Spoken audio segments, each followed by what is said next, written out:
All right, 1 Samuel 27. Let's call this one Unbelievable again, and this time subtitle it Achish's Trust, because we are going to see David go back to Achish, king of Gath, the man before whom he pretended to be impaired so that he could basically spare his life, because he went to the Philistines too soon after having killed Goliath. And so a little bit more time has passed, and it is no longer too soon.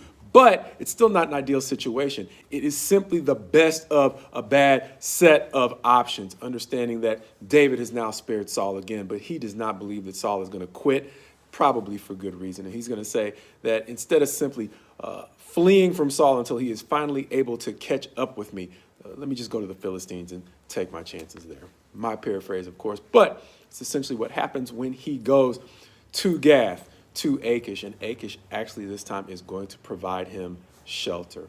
And not only is he going to provide him shelter in terms of a place to stay, he's actually going to give him a city, and it's going to say that that city is going to belong to the kings of Judah until the writing of this book of 1 Samuel. And so what are some of the reasons that it seems that Achish might have found it unbelievable that David would have double-crossed him in this arrangement? Because in the last verse of the chapter, verse 12, it is going to read, "And Achish trusted David, thinking, he has made himself an utter stench to his people Israel. Therefore, he shall always be my servant." See, one of the things that made Achish believe that he had become an utter stench to the people of Israel is David was telling them that in raiding, what he would do was conduct raids back in different parts of Israel. But what he was really doing was something that was clever.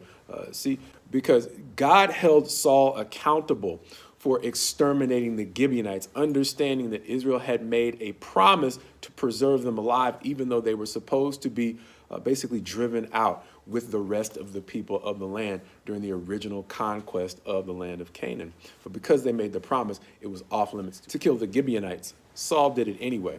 David, on the other hand, has identified a group of people who should have originally been removed from the land, and those are the places where he is going to conduct raids, understanding, like we said, even with a man as wicked as Nabal, David did not get to kill whoever he wanted. And so as a wise man of God, one who was going to be a future king, he had his eyes set towards the things that a king should do, and that is carrying out the commands of God, no matter how long they had been neglected. But also understand another reason why Achish might have trusted David goes to some other principles of biblical wisdom, one of which we can see in Proverbs chapter 16, verse 7, where it says, "When a man's ways please the Lord, he makes even his enemies be at peace with him," which is something similar to what we will see in Proverbs 22, verse 1, where it says, "A good name is to be chosen rather than great riches," which is likewise similar to something we'll see in Ecclesiastes 7:1, where it says, "A good name is better than precious ointment," understanding that by this time we have already seen indications of how great a name David had.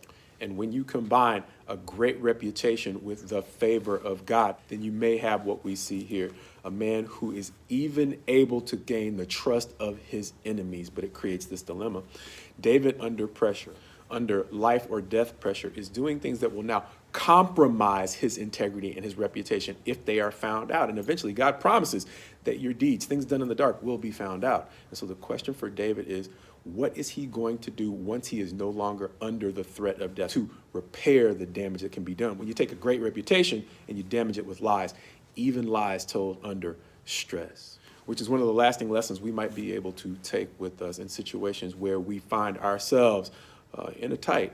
We have to do some things that might damage our reputation. One, God willing, we have stored up the kind of reputation that says even amongst people who don't like us, they still respect the reputation that we have for integrity and trying to do the right thing. But God willing, we do not compromise the integrity that we build up on frivolous things, just wasting it.